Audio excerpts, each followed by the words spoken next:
뉴스의 조수빈입니다. 나라를 지킨 호국 영령을 기린 현충일, 문재인 대통령은 군 문제와 관련해서 사과를 했습니다. 특히 성추행 피해를 당하고 사망한 공군 중사 사건에 시간을 할애했습니다. 취재진의 동행 없이 추모소를 찾아서는 유족을 위로하기도 했습니다. 딸의 한을 풀어달라는 유족의 요청에 문 대통령은 철저한 조사를 지시했습니다. 첫 소식 전혜정 기자입니다.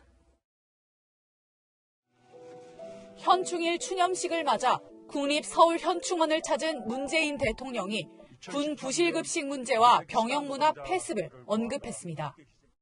군 내 부실급식 사례들과 아직도 일부 남아있어 안타깝고 억울한 죽음을 낳은 병영문화의 폐습에 대해 국민들께 매우 송구하다는 말씀을 드립니다. 병영문화 폐습이란 성추행 신고 뒤 고통을 호소하다 극단적인 선택을 한 공군 이모중사 사건을 일컫는 것으로 군 통수권자로서 사실상 사과한 겁니다. 이번 사태를 반드시 바로잡겠다면서 군이 스스로 국민의 눈높이에 맞게 혁신할 역량을 갖추고 있다고 믿는다고도 강조했습니다. 군 장병들의 인권뿐 아니라 사기와 국가 안보를 위해서도 반드시 바로잡겠습니다. 문 대통령은 어제 국군 수도병원 장례식장에 마련된 이중사의 추모소에 조화를 보낸 데 이어 오늘 추념식을 마친 직후 추모소를 찾았습니다. 문 대통령은 6분가량 머무르면서 국가가 지켜주지 못해 죄송하다고 유족들에게 직접 사과도 했습니다. 이중사의 유족들은 딸의 한을 풀고 명예를 회복시켜달라고 요청했습니다. 이에 문 대통령은 철저한 조사뿐 아니라 이번 계기로 병영문화가 달라지도록 하라고 서욱 국방부 장관에 지시했습니다. 윤호중 더불어민주당 원내대표도 오늘 추모소를 찾아 무거운 책임감을 느낀다며 군 조직의 병폐를 뿌리 뽑는 개선안을 마련하겠다고 밝혔습니다. 채널A 뉴스 전혜정입니다. 네, 이렇게 대통령까지 나서 철저한 진상규명을 하겠다고 약속을 했지만 아직 밝혀질 점들이 많습니다. 이중사는 세상을 떠나기 전 청원 휴가를 썼는데 사실상 부대 내에 갇혀 있었다, 유족들은 주장합니다. 이어서 정다은 기자입니다. 공군 성추행 사건 발생 이틀 뒤 이중사는 2달간 청원 휴가를 냈습니다. 가해자 장중사와의 분리를 위해서입니다.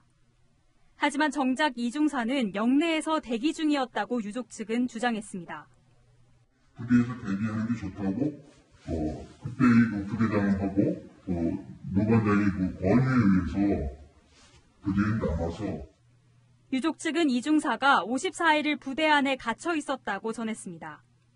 압박을 받고 나서 뒤로 와서 한번 올라오고 엄마가 병원에 데리고 간다고 버스 타고 서서 내려와서 거기서 해주고 다시 데리고 올라오고 한 4.6일?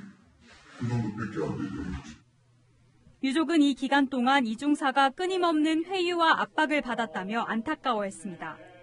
데리고 올라왔었으면 조금 나았을지 몰라요. 근데 죽어가야 돼요.